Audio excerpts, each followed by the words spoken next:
Today's class, hold on one second. Unfortunately, the background noise is from the laptop itself, which seems to be working very hard.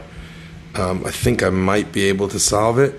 I just hope that works. If it does, then we're good. If not, then we have a little bit of tsuris, like they say in the original Yiddish. Okay. If that helped at all, let me know, because then I can, assume that solved the problem. All right, let's begin. So we have the one sponsor today, and the sponsor is this week's class is dedicated in loving memory of Joel Rishti Yosef Ben Leah Alav Shalom, by our very own Robin Beta.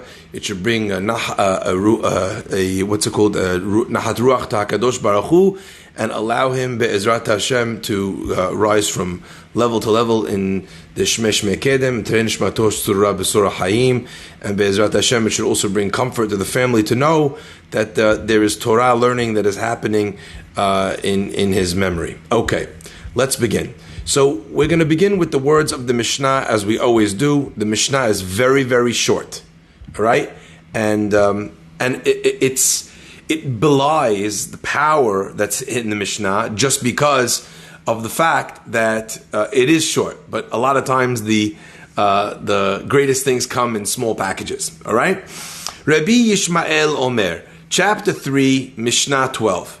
Rabbi Yishmael Omer, Heve kal larosh. Be yielding to a leader. The word kal literally means light. Don't be heavy on those that lead you. V'noach tishchoret. Noach means, and really the word noach means comfortable, okay? Be comfortable l'tishchoret. The root of the word tishchoret is shachor. To those that are black-haired, okay? It's referring to those that are young. Ve'evi mekabel et kol ha'adam besimcha. And accept and receive every person besimcha, with joy.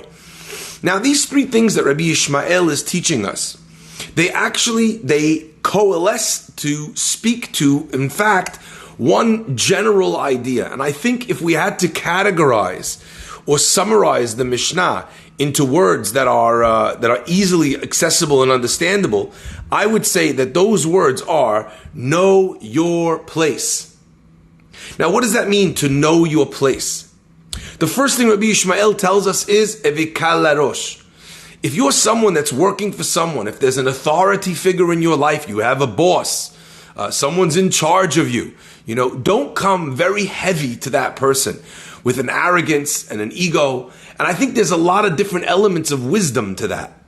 To your parents, when you come and you make it seem like you know everything, what does that do? Number one, to your ability to learn from those that are wiser than you. But number two as well, people in power, people who are in charge of you, they are your boss, your leader, your parent, your role model, your mentor. They have something to give you. There's nothing that is a bigger turnoff to a person who is in charge of someone than to feel that that person doesn't respect their authority or their wisdom. Nothing. There's nothing that is a greater turnoff. So the first thing the Mishnah is teaching us is kal larosh. Be easy with those that are your rosh, that are your leader. You're an assistant principal or an assistant, whatever, vice president in your company. Recognize the chain of authority. Now, for our ego, we love to say all the time, we love to say to ourselves and to others that this guy, the only reason why he's my boss is because his last name is whatever. The only reason why he's in charge is because he was in the right place at the right time. Our egos love to tell us that the reason why people who are more successful than us are that way is because they were lucky. So I'm smart. Every move that I make is because I'm a genius. But my friend over here, every move that he makes is blind and stupid luck. That's what we like to say. So the first thing the Mishnah is telling us is, a person should be kal larosh. the Mishnah tells us elsewhere that Rabbi Yehuda was mechabed ashirim. He would show kavod to the wealthy people. Now, some people would think when they read that Mishnah, they thought, oh, here you go, another example of the rabbi showing the wealthy people, all sorts of, he gives them his attention, he gives them the kavod, etc., etc. The funny thing is that Rabbi Yehuda was actually one of the wealthiest people on earth at the time. His compatriot was Antoninus, was the emperor of all of Rome. Okay, his entire life there was never a time when his table did not have the greatest delicacies that the world had to offer, not for his own enjoyment, but for the people that would come to spend time at his table, to study from him, to learn with him, etc., etc. So Rabbi Yehuda didn't need a dime from anybody, and yet he showed kavod to Ashirim. And the rabbis explained that the reason why he showed kavod to Ashirim was because he said, if God blessed them, they must have had some zechut. That is one level of understanding why Rabbi Yehuda showed kavod to the wealthy people. But I think there's something else as well. When you show someone who's a very successful person, you show them kavod, not only do they think of their own needs and their own things, sometimes just the fact that you showed them the kavod actually makes them think for themselves, what does this rabbi stand for? What does this school stand for?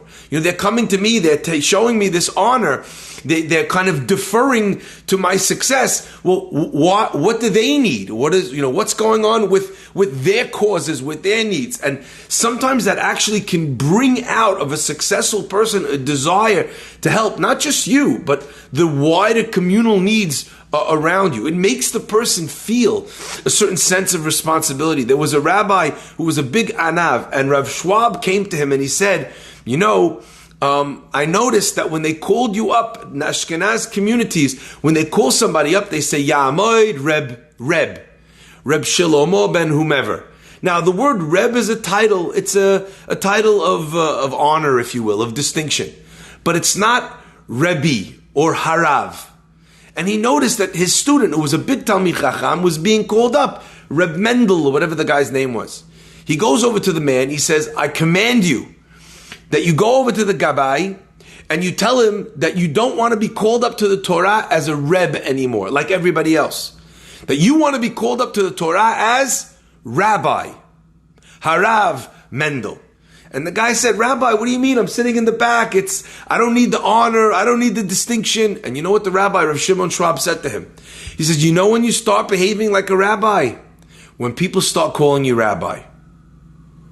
When people look at you and they look up to you, then you know that every deed that you do is being analyzed. So you're sitting in the back of the Beit Midrash, beautiful. I love the humility.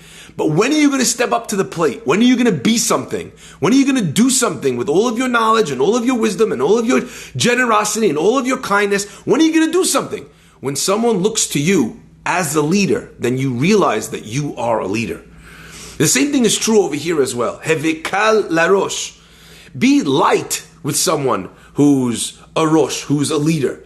And the fact that you're looking to him as a leader oftentimes will make that person step into those shoes because he sees that the way that you look at him is as a rosh. The second idea the Mishnah says is noach latishchoret. Be comfortable. The word noach means comfortable, gentle, affable. Latishchoret, to someone who is young. That's an interesting expression when the Mishnah uses over here. It's almost telling you like it talks about young people and it describes them by the color of their hair. That's a funny way of describing someone who's young. Why is it using that terminology? Surely it could have said Noach latinokot or la yeladim or la ne'arim. There's a lot of words that describe youth by their name. Why does it use some expression which actually doesn't mean youth? It means that a person has black hair. And I think the Mishnah is communicating over here something which is very, very deep. And what it's saying is, not only should a person be comfortable and easy and relaxed with someone who's young in years, but also with someone who's young as a person. There are certain people that are blessed with an unbelievable maturity from a very young age. Certain kids, they say things you can't even understand. How are they saying that? Where's that coming from? The child has an unbelievably old soul. You see the way that they deal with other people. There's a certain sense of wisdom about them. Even though they're only 10, 12, 11 years old, sometimes you see, just was at a bar mitzvah of a remarkable young man. I mentioned this about him. He's beyond his years in his maturity level. There's some people, though, who are already grown-ups, and they act like children. There's a lack of maturity in that person. So sometimes our response to someone who's young, our response to someone who's immature is actually to be very hard on them. But actually the Mishnah says, perhaps instead of being hard on those that are immature, that are young, or that lack the knowledge, maybe perhaps there's another way, another approach to kind of raising them from that state of immaturity. Maybe it's noach, maybe it's being comfortable with them, being relaxed with them. I want to share an unbelievable story about the Hatam Sofer. The Hatam Sofer was very sharp. He was a person who lived at a very difficult time in Jewish history when orthodoxy was under attack from multiple angles. And he needed all the time to be fighting with those around him to institute and to commit to the authenticity of a real Judaism that was in danger of being eroded. Well, he used to have incredibly wise young men come to study Torah from him because the Hatam Sofer was unparalleled in his generation, in the way he taught Torah, in his writings, in his responsa as well. Anyway, one day, there's a young man in the synagogue, and the name of this young man was Rabbi Yitzchak, Yisrael Yitzchak Aaron Landsberg. Okay? He eventually became the Av Bedin, the head of the Bedin of a city called Grosswarden. Now, this Av Bedin, he wasn't always the head of the Bedin. There was once a time when he was a very, very young boy, and he was living in the synagogue and in the yeshiva of the Hatam Sofer. And he was studying as one of the boys in the yeshiva there. This boy was an absolute genius, a child prodigy. Maybe he was in his young teenage years, but whenever the Hatam Sofer would give over a class, this boy would remember the entire class beginning to end by heart. But not only was he able to do that, he was able to mimic the voice, the style of his rabbi, the Hatam Sofer, to perfection. So not only would he say over the shiur that the rabbi had said the day before, he would say it exactly the way he did it. I remember in yeshiva, all of us would do this. We had our beloved rabbis, and they say imitation is the highest form of flattery. So we would imitate the rabbi. We would say exactly as he would say. I still remember my Rosh Yeshiva from Edison. I mean, there's not a single boy in Edison that comes out of that yeshiva that doesn't walk around and imitate either Rav Beryl Shachar or Rav Yaakov Busel or Rav Yosef Eichetz. I mean, I don't know what you want. I mean, it's how do you call it? So you'd imitate the Rebbe because you spent so much time looking at them and you loved everything that they taught you and the way that they taught you. So you started to imitate them. And I still remember Rabbi Yaakov, what he would say over the Shir Klali with such an energy and such excitement, and he would say it. But I have the voices are still ringing in my ears from all those years ago. So this boy was doing the same, except that he was doing this to the greatest rabbi of the entire generation. Not to take anything away from my own rabbis and my Rosh Yeshiva, but this was like the leader of the entire generation. Anyway, he's doing everything, and the boys are cracking up because his imitation is spot on. The Hatam Sofer walks in. He sees what's going on. He doesn't actually hear the boy, but he hears that all the boys are laughing, and the avir, the environment in the shiur is very light. Everyone's cracking up. They're smiling. So he says, "What's going on over here?" And someone said, "There's a boy who said over the shiur." So he says, "Why is that funny?" So they had to say, so he was copying the voice of the Rosh Hashiva. He was doing it exactly with all of the motions, and the Hatam Sofer was deeply offended. He considered this not to be kavod. He was very upset. Okay? On the spot, he closed his book, and he walked out. He didn't even give the shiur that day. He was so angry, so upset, so offended, I don't know what he was. He leaves. Okay? I want to read this to you because this is unbelievable. Unbelievable. After that response, the upset response, the shutting of the book, the walking out of the yeshiva, the very next day, the Khatam Sofer sends out word to the entire yeshiva. I want every single boy from all the classes, every single boy needs to be in the Bet Midrash. And if there's anyone that does not come to the Bet Midrash, they're going to be thrown out of the yeshiva. Everyone needs to be there. And even the boy who unfortunately did this deed yesterday, he better be there too. And if he doesn't want to come, they should drag him to the yeshiva. Not a single person in the yeshiva is allowed to miss my class today. Everyone is shaking, but no one is shaking more than young Yisrael Yitzchak Aaron. This young kid, genius, who knows that he's about to be slated in front of everybody. The rabbi is going to give a whole shiur on kavod for Torah and kavod for chachamim and how a yeshiva is not a place for letzanut, for jokes. It's a serious place. It's a place of learning, of growing. The boy, he can barely walk. They have to practically carry him in. He's so afraid. The rabbi walks in, very serious. He walks up to the podium, and everybody's sitting there. They're all waiting in silence for what the Hatam Sofer is going to say. And as soon as he starts, he says, "My dear children, yesterday in the shiur, I acted completely inappropriately. Instead of giving this boy who was able to say over the shiur word for word, instead of paying him honor and telling him what a great memory he has and showing and sharing how proud I was of him for being able to repeat the shiur and to remember not only the shiur but how I gave it over, instead of giving this kid the honor and the dignity and the kavod that he deserved, what did I do?" The Hatam Sofer says, "I embarrassed him in front of everyone in the shiur. I was over, I did the sin of malbin pnei havero berabim, someone humiliates someone publicly."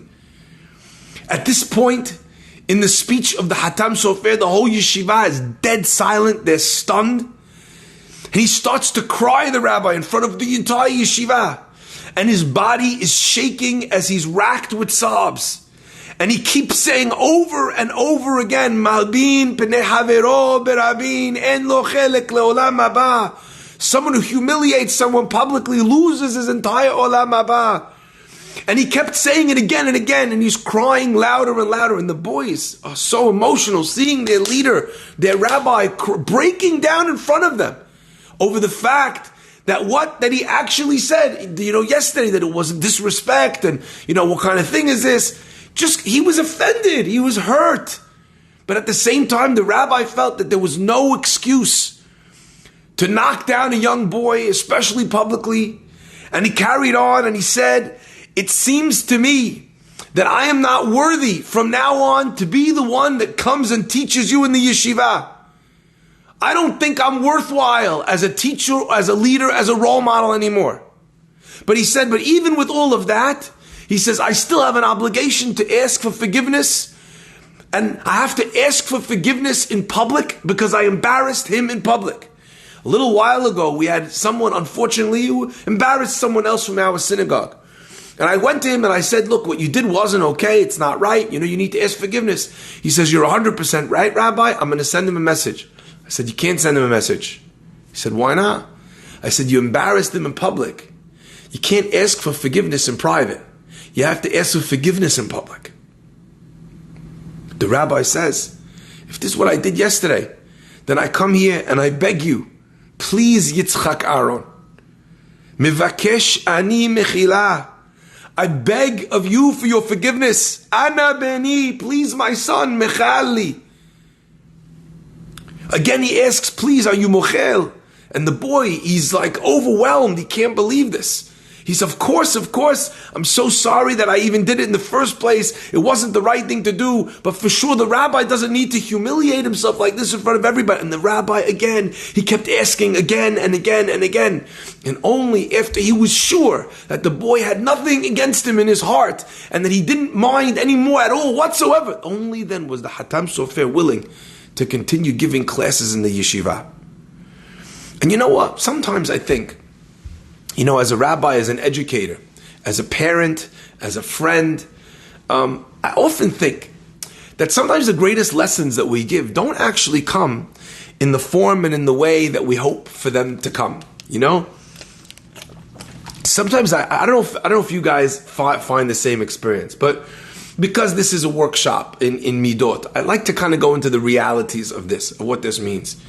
There are times when you see something and it's such a beautiful lesson. You go and you hear a Holocaust survivor telling about how he fought for being Jewish, and you took your kid there, right?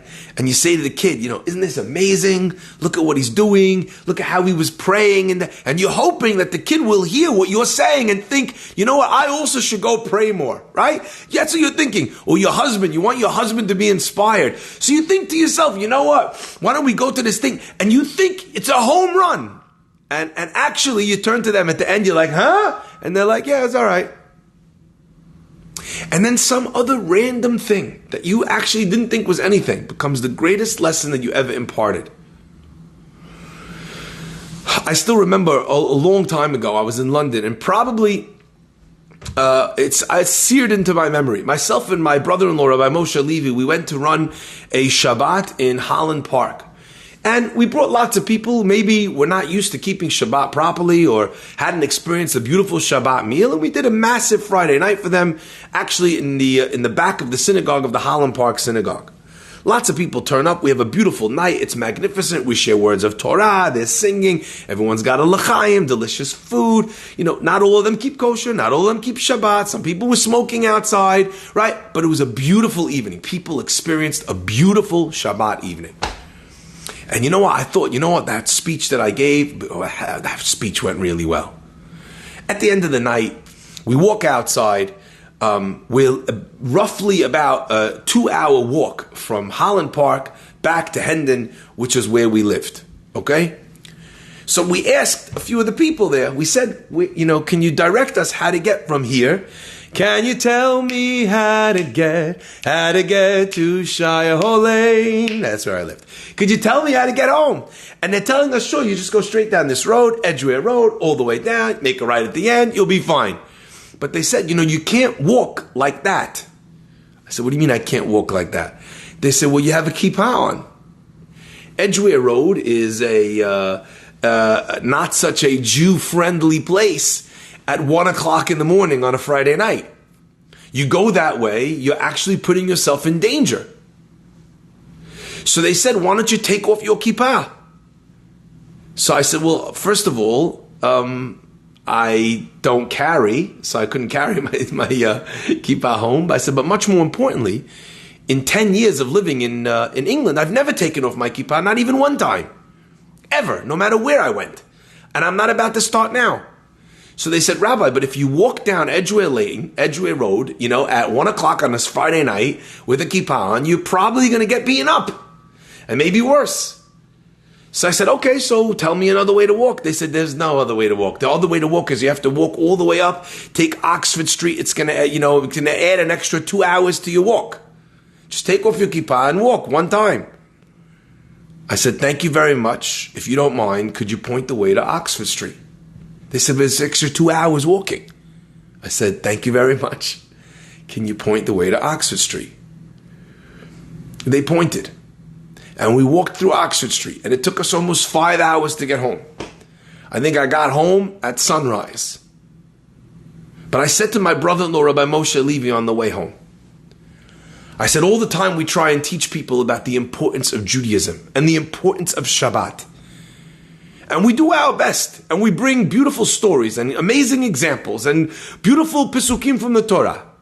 I said, but probably those 10 seconds, when we were faced with an opportunity to just do this and walk home in 2 hours, or leave this and walk home in 4, I don't know if we'd ever given a better lesson in pride in Judaism or a better lesson in Shmirat Shabbat than we did in those 10 seconds, without any words.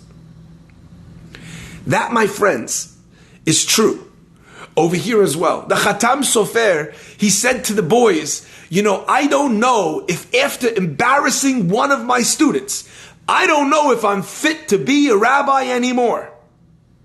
Maybe I need to retire.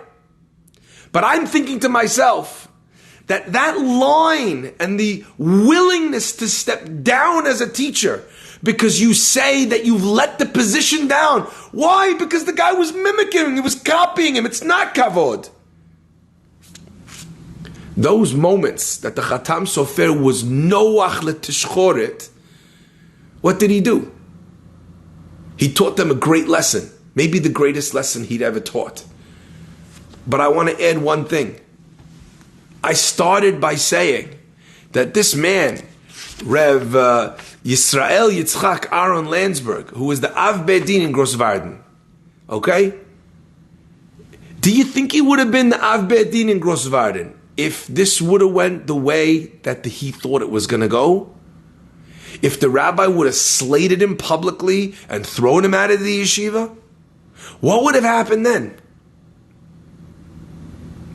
What turned this guy into a rosh, into a leader, was the fact that when he was young and when he'd done something, he did something to shchoret that a young person does. The rabbi was noach with him. He was calm with him. And you know what sounded so kind of ringing in my ears? Okay? Just ringing in my ears again and again and again and again and again. This word, noach latishchoret. We've used that word in another place. We used that word where we said, noach lo le'adam. It is better, more comfortable, better for a person. Le'apil atzmo, lekivshan ha'esh, to throw himself in a furnace of fire. Ve'al yalbin pnei havero berabin. And he should not embarrass his friend publicly. This word, noach, reminds you of that word, noach. Think to yourself. A lot of times we think of the dignity of friends, dignity of parents, dignity of rabbis. But what of the dignity of a child? Because every child is gonna be a parent, is gonna be a boss, is gonna be a rabbi. And I can promise you this, what they learn at your hands, almost inevitably, they will practice on others. When you are cruel to a person, know ye that you haven't just hurt them, but you've taught your child to be cruel. You've taught your child that you as a parent, your job is to yell and to scream and to lay guilt. That's how you parent. And I always ask people, when I see them being extra harsh, I wait for a moment. And if I have a good relationship with them, I say, so how are things with the grandkids? Oh, amazing. You love them, don't you? Oh, I love my grandkids. And then I drop the bomb. I say, if you love your grandkids, why are you hurting them? What do you mean, Rabbi? Never hurt my grandkids. I said, I just saw the way you yelled at your son. You yelled at your son, you hurt your grandkids. The highest number of child abusers come from homes where they were abused as children. That's true about punching a kid in the face, but it's also true about yelling at a kid. Now, that doesn't mean that you can never yell. That doesn't mean that you can never be strong with the child. Doesn't mean that you always have to give. That also harms the child. But to recognize the balance of when you're actually going to push that button, and how dangerous and how rare that button should be in its usage. Now, I want to read to you something which I think is unbelievable. Because in this understanding of knowing my place, knowing that there are those above me, and showing them honor, and showing them dignity, and showing the humility to them, so that they're willing to teach, so that they're willing to communicate. If you show the person who has a lot of life experience to you that you know everything, they don't want to impart any wisdom to you. They feel, you know what, I'm going to go tell this guy something, he's never going to take it from me. Look at how he holds himself. Number one, recognize your place. Recognize the people above you. Every rabbi has to have a rabbi. Every parent has to have someone that they go to, that they ask before they have to make decisions. Because in your own life, oftentimes the least equipped person to make a sensitive decision about your life is you. Because you're drawn up in it. You're caught up in the drama, in the narratives, in the ego of it. You're going to need to ask to somebody else. And if you're not willing to come, heart in your hand, to someone and say, help me. You are better equipped at this than me. And by the way, sometimes they're better equipped because they're a better parent. Because sometimes they're better equipped because they're a rabbi. Sometimes they're better equipped because they're a therapist. But sometimes they're better equipped because they're not in the situation. They might know less than you. They might be dumber than you, but they are not involved. And often the gift of clarity trumps the gift of wisdom. Recognize that. Know your place. I want to share something unbelievable. Once the Rav Chaim Kanievsky, who is probably the greatest Torah scholar of our generation, Rav Chaim Kanievsky was asked, what subjects should they focus on when they're giving speeches in chinuch? So you're talking to parents, right? What should you focus on? What should you teach parents? There's so many things to talk about. If you have parents for one class, what should you teach them? And listen to what Rav Chaim Kanievsky said. He said you have to teach parents, shegam biyachas liyeladim, also with regards to children, yesh ben adam lehavero. There's the mitzvot of man to his fellow man. V'she'en mechila al zeh. There's no mechila on this. Ve'en shum eter, and there's no excuse for embarrassing or for humiliating a child. I have to share, because I think that this is such a powerful thing. This idea, ve'heve mekabel et kol ha'adam b'simcha. So we understand the idea of being comfortable with those that are young. The idea of recognizing when someone has made an immature mistake. And you know what? The only solution for immaturity sometimes is time. Let's say you take an immature child and you yell and you scream and you explain it away. The kid's immature. He's not going to get it. The only solution sometimes for that is time. The problem is when we're so impatient that we just feel like we don't have enough time. So you know what? I'm going to employ another method because I don't want to wait. It doesn't help that you don't want to wait. That doesn't do anything that you didn't wait. You didn't solve the problem of immaturity because you medicated it. You didn't solve the problem of immaturity because you yelled at it. All you did was made them more sullen and more withdrawn. Now, if that is the case, Noach means, and so interesting, the word Noach also shares its root with the word to rest, to relax. Yom Shabbat, Yom Menucha. Sometimes, actually, you just have to relax. Noach latishchoret. To have a bit of patience with youth. How do you judge when you use one and when you use the other? There were great rabbis that taught unbelievable ideas about anger. And I remember reading about each rabbi how they had a different idea of how they would get angry. One rabbi, if ever he wanted to get angry at his kids, he had a special angry suit. If he needed to yell at them, before he yelled at them, he would go upstairs, go into his suit, into his closet, take off his pants, take off his jacket, put on his angry jacket, put on his angry pants, come downstairs, and then he would tell them off. Now that sounds like a crazy thing. It's not like, the Kohen, I understand, has clothes. What does he need clothes for to get angry? The answer is he doesn't need clothes to get angry. You know what it reminds me of? It reminds me of this guy who says, it comes to the rabbi, he says, Rabbi, I'm always fighting with my wife, I get angry, I say things I shouldn't. What should I do? He says, when you get angry, he says, yeah, Rabbi, what should I do? He goes, get angry, take a deep breath. He says, yeah. He goes, and hold it. And he says, okay, for how long? He says, until you're not angry. If your mouth is shut, you're probably not going to say something. Right? You're holding your breath, you can't talk. The angry suit, what it did was it gave you a little bit of time to cool down.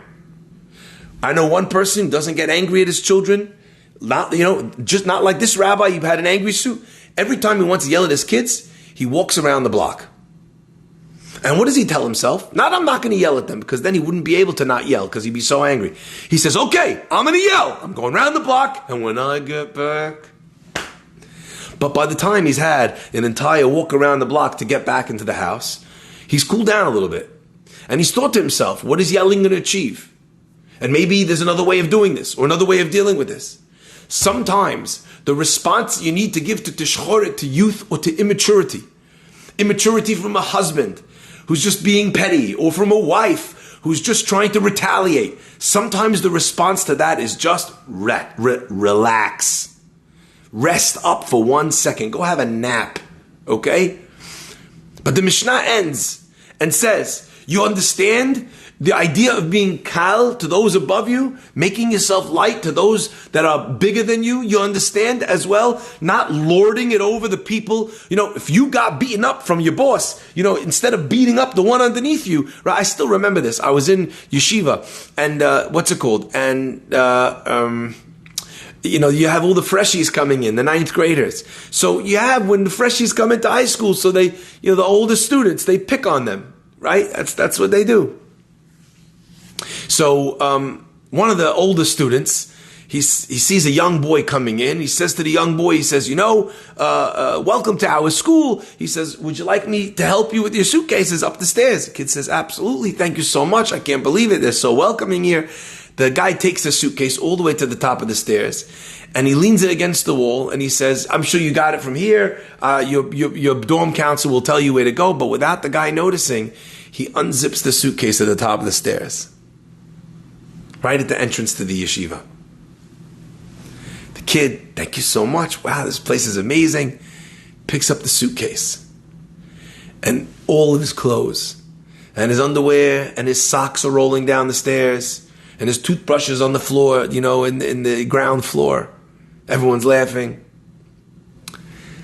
The cruelty of young people to young people is sometimes remarkable. But one has to ask themselves, where did these kids learn to be cruel? I shared a little while ago, and with the young students at our father and son breakfast just this past Sunday. I remember I got called to a certain community by a group of mothers. And the mothers asked me, they were paying me to come to give a seminar, and they asked me to come speak to the girls about the bullying that was going on between the girls in school. Guys bully with fists. Girls bully with words. And contrary to the song, sticks and stones will break my bones, but words will never hurt me. Actually, words hurt a heck of a lot more than fists.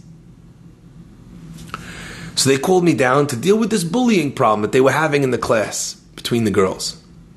All the mothers are all into it. Yeah, it's so important. I flew from England, okay?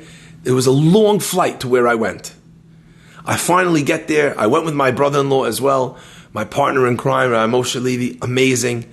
I give the first speech to the girls. It goes really well. The girls are all excited. They're loving it. It's so nice. It's so beautiful. And then we have lunch. Beautiful little lunch. And all the girls are eating and the mothers are eating. After the lunch is over, I'm supposed to give the second class. And remember, I flew all the way here to give these two classes. I called everyone together at the lunch. I said, guys, all of the girls are going to go with my brother-in-law, was Moshe Levy. He's going to speak to you now. He's going to give you a class. All the women are looking like we brought you, Rabbi. You're supposed to give the class. We put the flyer for you. I said, and I'm going to be doing a session with the mothers. They all come in, they're sitting there. They don't know what's going on. I'm sitting there at the podium and I'm shaking. Okay. If I tell you I'm shaking with rage, with anger, with disappointment. And they're shifting in their seats, the moms. And I said, this is probably not a good idea. I'm probably not going to get paid. Maybe I'll never get to come back here again. But I feel a responsibility as a rabbi to tell you the truth. You called me here.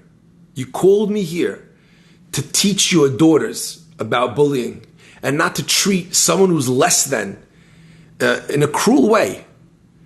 Not to exclude them based on, their socioeconomic background. Not to, invite the person for the birthday because they have the right last name. I said, and I came and I gave the speech to these girls. And I think that it went well. It went well? Well, the mother said, yeah, it went well. I said, and then I came to lunch. And then I saw why the girls have a problem with bullying. And I said, and it's not their fault, moms. It's your fault. Why do I have to watch all the Chanel bags sit on one table and all the non-Chanel bags sit on another table?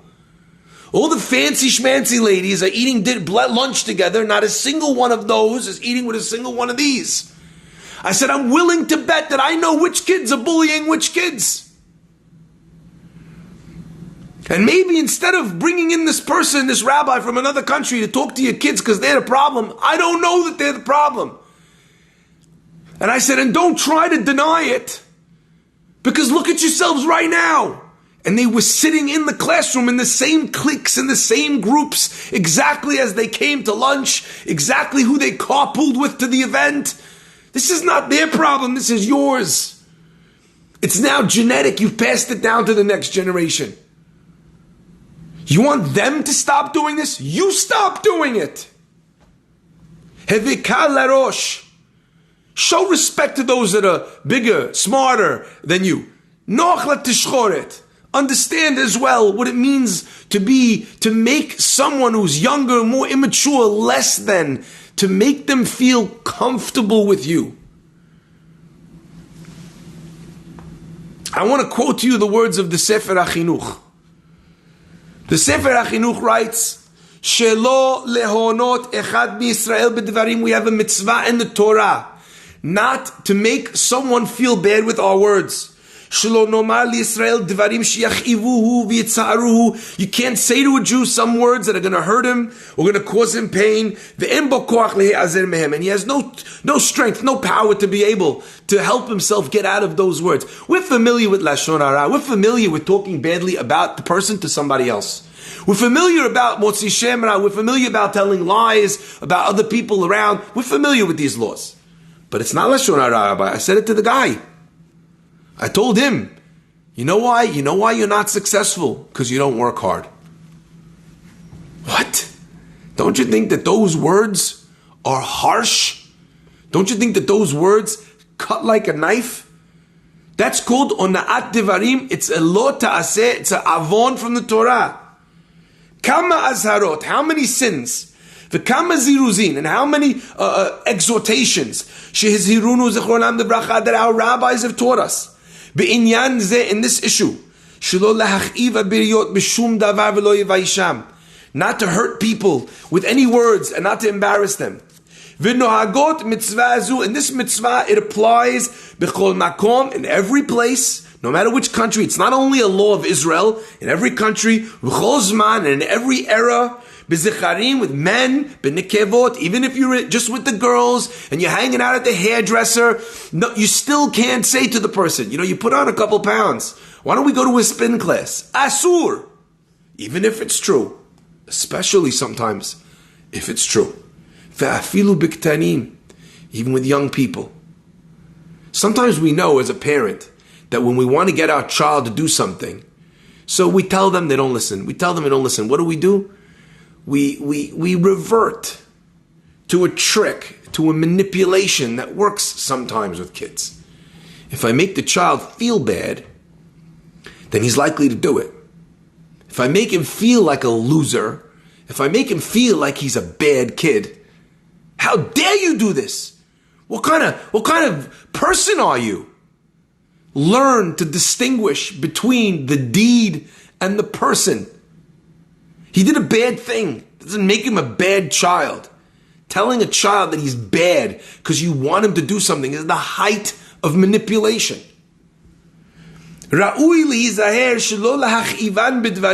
It's so worthy not to be careful, not to hurt them with your words, your termidai. Except for something that the child needs excessively. You have to also be careful. There are many, many times that a person, doesn't like what their kid is doing. But you have to weigh. Because there's going to be things that you can't look away from. If, God forbid, your child is taking drugs or is smoking or is hanging out with people that are going to really be bad for them, then you need to intervene. You need to do something. But if the kid is doing something you don't like so much, save your no. Parents, listen to this word. Save your no for something more important. Because you only get a certain number of no's. And if you blew your nose, sorry, that was a great one. If you blew your nose on something that you didn't need, then you come to a no that you need, and the kid is like, had you already. I've heard too many no's from this parent. They're just a negative person. They just don't let me. How many times do you hear kids say that? You don't let me do anything. Where do you think a kid's getting that idea from? You think I don't let you do anything? That means he's heard too many no's. All right, you need to be a little bit more careful with how many times you're saying that. Even with your own children. And someone who is easier with his kids, not to cause them pain. In these things, he will find life. He'll find life and blessing and kavod, both from him, his children, and from others as well. What a magnificent idea. My dear friends, what a magnificent idea.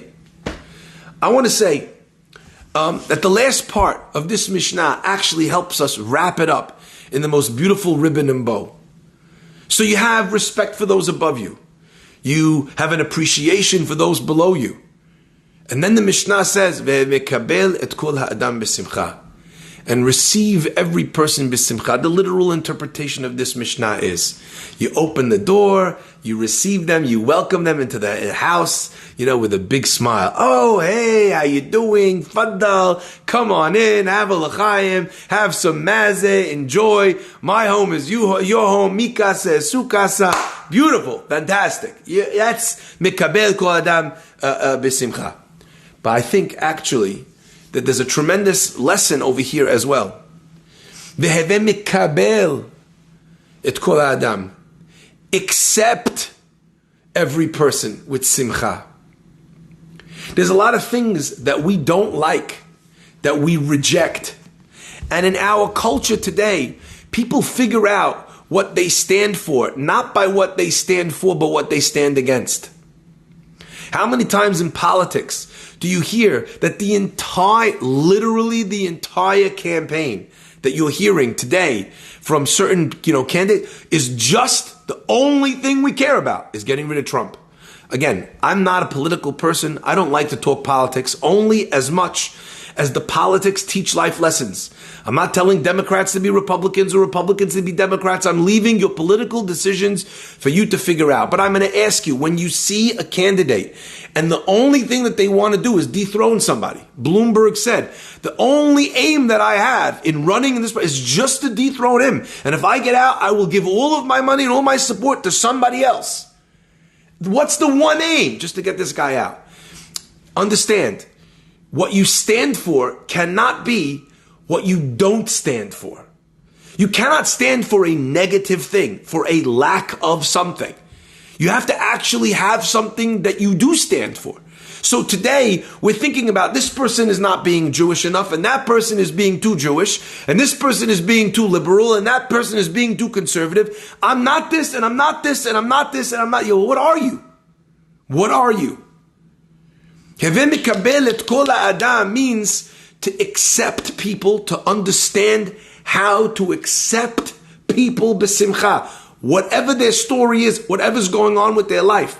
Not to get into a place of rage and anger, where you're destructive in your thought processes, where you're willing to tear everybody apart because you're just so upset and so angry that you're willing to burn the world down. Mikabel et kol ha'adam. So I want to share what that looks like. What is this idea of being mikabel et kol ha'adam? Because on the surface it means to accept all people b'simcha. But as we know, as we've already learned, et kol ha'adam doesn't mean all people, but it means the whole of the person. Mikabel et kol ha'adam. One of the things I talked about on Shabbat this past week was that there's a fascinating thing that happens with Bil'am. Bil'am, he keeps cursing the Jewish people from different places. I don't know if you read that. Did you guys see that? He goes up to one mountain, he tries to curse the Jews, it comes into a blessing. He goes to another place, tries to curse the Jews, again it becomes a blessing. Third place, fourth place, he keeps moving from place to place. Why is he changing the place? How is that going to help? So one opinion says, there's an idea that says, Mishaneh makom, mishaneh mazal. If you change your place, you change your luck. Sometimes people have terrible luck, and what they need actually, if one thing goes wrong, after the next, they actually need to change their place. Change their job, change their situation, move, I don't know. There's an idea of mishaneh makom, mishaneh mazal. So maybe Bil'am thought, Balak, we're trying to curse these Jews. Well, it's not working out. We gotta move to another place. But actually, if you pay close attention to the Pisukim, you'll notice something fascinating. The first place he goes, Bil'am comes, he looks down and he sees all the Jewish people beneath him. He tries to curse them, but he can't. Balak says, maybe you couldn't curse the Jews because you saw all of them. What about if you see Katzeu? What if you go to the next place? We're going to go to a place, a vantage point, where the view doesn't allow you to see all the Jewish people, because as a nation, maybe they're a great nation. But maybe if we could find some of them, a part of them that's not so great, maybe we could let the curses rain down on that place, on that part. He goes to a part where there's only some of the Jews, and he tries to curse them. It doesn't work again. Balak says, you know what? Maybe let's go to another place that has a worse view of the Jews, where you only see Efes Katzeu, only the edge of them, the tiniest sliver, the tiniest amount, just a couple of Jews in the back, the ones that are sitting in the back of the Beit Knesset, they're talking during Musaf. Maybe if you look at them, maybe you could curse them.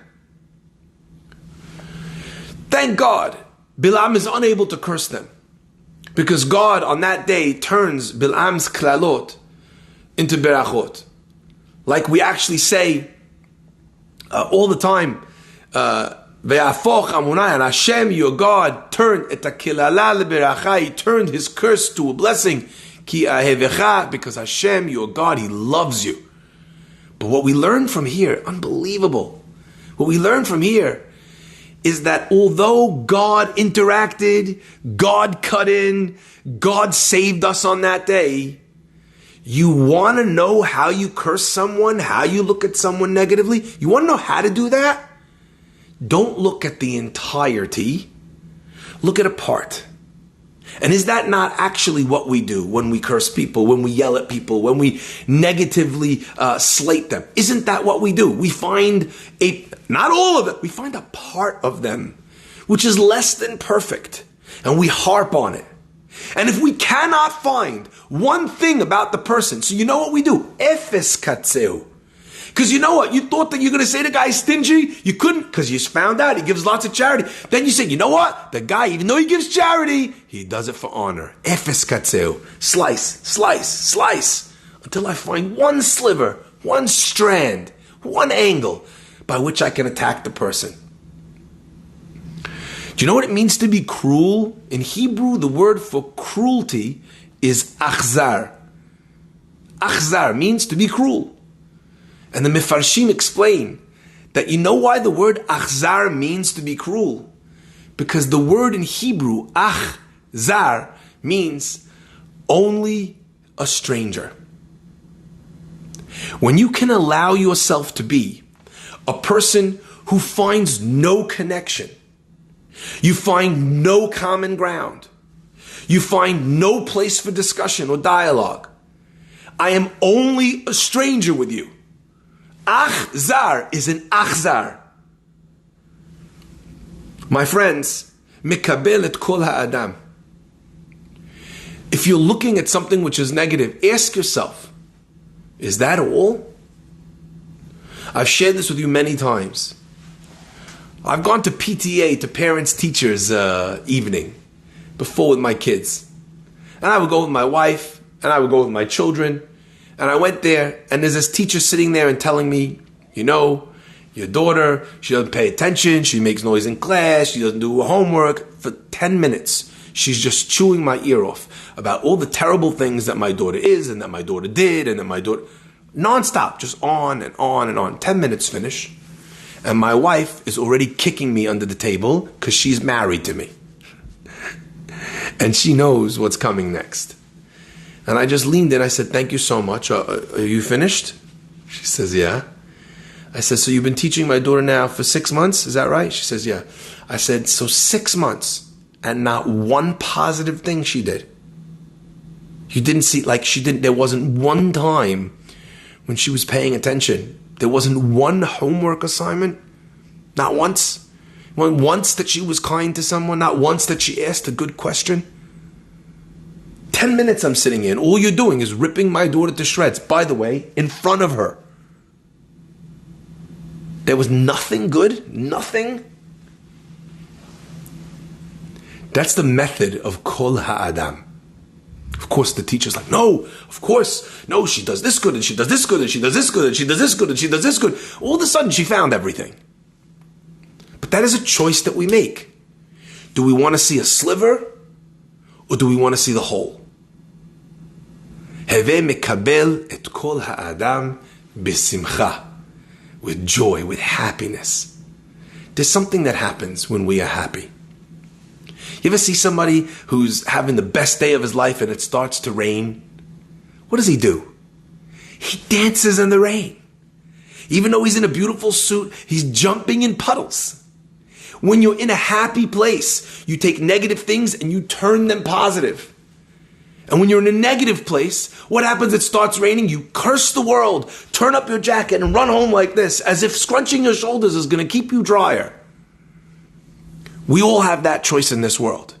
To be negative, angry, cynical people, to those above us, to those below us, to those that we come into contact with, to find the one thing about them which is negative, or to be happy people.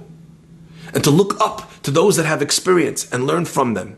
And to look down to those that don't have experience and to teach them and to guide them because they were once us. And to find the people that we meet and to decide that my default position when I'm meeting people is this. Not this. Thank you so much for listening. Tune in next week, Be'ezrat Hashem. We'd love to have you guys.